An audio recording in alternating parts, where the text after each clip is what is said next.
என்று சொல்லக்கூடிய மச்சாக அது எதுக்காக தெரியும்?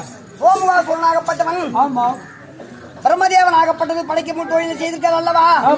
இந்த பிரம்மதேவனுக்கு பதிலாகத்தானே நான் இந்த படைக்கும் தொழில் செய்ய வேண்டும் அப்படி என்று அகங்காரம் கொண்டு பிரம்மதேவனாகப்பட்டவர் கையிலே இருக்கக்கூடிய சாம அதர்வன அப்படி என்று 4 வேதம் இருக்கிறதா?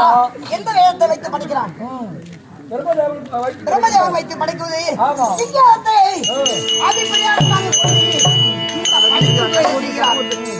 ரிக்வேதத்தை அடிப்படையாக கொண்டு படைக்கிறான்.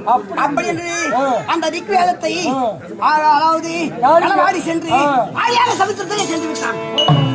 அப்படி வந்த நேரத்திலே நான் என்ன செய்தேன்? முந்தைய முதலாகத்தானே அவன் எங்க போய் மறந்தியா? பூனையாகத்தானே அவதாரம் எடுத்து ஆழியாகத்தான்